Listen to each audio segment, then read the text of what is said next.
আয়েশা রাদিয়াল্লাহু তাআলা আনহা বলেন, আল্লাহর রাসূল সাল্লাল্লাহু আলাইহি সাল্লাতু ওয়াসসালাম যেদিন মৃত্যুবরণ করবেন, ওই দিন আল্লাহর রাসূল সাল্লাল্লাহু আলাইহি সাল্লাতু ওয়াসসালাম আমার কাছেই ছিলেন। আমার বুকে মাথা দিয়ে আল্লাহর রাসূল ছিলেন। এমন সময় আমার ভাই আব্দুর রহমান এসেছে। আব্দুর রহমান তাকে দেখে আল্লাহর রাসূল এই দিকে ইশারা করলেন।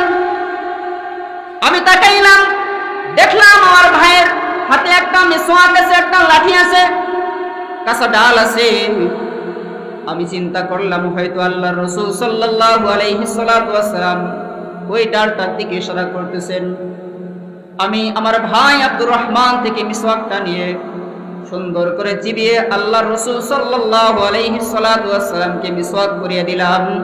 আল্লাহর রাসূল সাল্লাল্লাহু আলাইহি সাল্লাতু ওয়াসসালাম কিছুক্ষণ পরেই দুনিয়া থেকে বিদায় নিয়ে নিলেন। কত গুরুত্ব! আল্লাহর রাসূল একদম শেষ মুহূর্তে কি করেছেন? মিসওয়াক করেছেন। শেষ মুহূর্তে মিসওয়াক করেছেন। মিসওয়াক করলে মুখ পরিষ্কার হয়। মুখের ভিতরে অনেক ময়লা থাকে, যেগুলো পরিষ্কার হয়। এটা শুধু আল্লাহর রাসূলের সুন্নাত না, বিজ্ঞানিকরাও এটা প্রমাণ করেছে। ইঞ্জিনিয়ার নকশবন্দি একজন গবেষক, তিনি বলেন, আমি যখন আমেরিকায় ছিলাম, আমেরিকার একজন ডক্টর, সে আমাকে বলতেছেন যে আপনি প্রতিদিন ঘুমাতে যাওয়ার সময় মিসওয়াক করবেন আর ঘুম থেকে উঠে মিসওয়াক করবেন।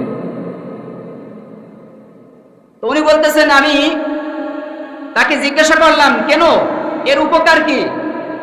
তো উনি বলতেছেন, আমেরিকান ডাক্তার বলতেছেন যে একজন মানুষ যখন ঘুমিয়ে যায় তার মুখগুলো বন্ধ থাকে। বন্ধ থাকার পর তার মুখের ভিতরে রাত্রে যে খাবারগুলো খেয়েছে ওইগুলো নষ্ট হয়ে যায়, ওইগুলো পচে যায়। মুখের ভিতরে এরকম জীবাণু তৈরি হয়, যে কারণে দাঁতের ক্ষতি হয়, যে কারণে এই দাঁতের থেকে শুরু করে কানের ক্ষতি হয়, ব্রেনের ক্ষতি হয়, চোখের ক্ষতি হয়, এরকম বিভিন্ন প্রকারের ক্ষতি হয় এক মিসওয়াক না করার কারণে। রাত্রবেলা মিসওয়াক না করার কারণে এতগুলো ক্ষতি হয়। ইঞ্জিনিয়ার নকশবন্দি কি বলতেছেন, ডাক্তার তোমাদের এই কয়েক বছরের গবেষণা, কিন্তু আমার নবী, প্রিয় নবী রাসূলুল্লাহ সাল্লাল্লাহু আলাইহি ওয়াসাল্লাম আরো 1400 বছর আগে বলে গিয়েছেন, উম্মত সকাল সন্ধ্যা মিসওয়াক করবা, 5 ওয়াক্ত নামাজের সময় মিসওয়াক করবা, ঘুমোতে যাইবা তখন মিসওয়াক করবা, আবার ঘুম থেকে উঠে আবার মিসওয়াক করবা।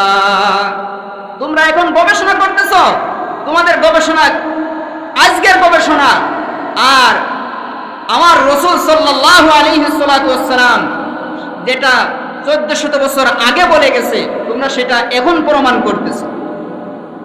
এক একটা সুন্নতের কত গুরুত্ব আমরা করবো তো ইনশাআল্লাহ।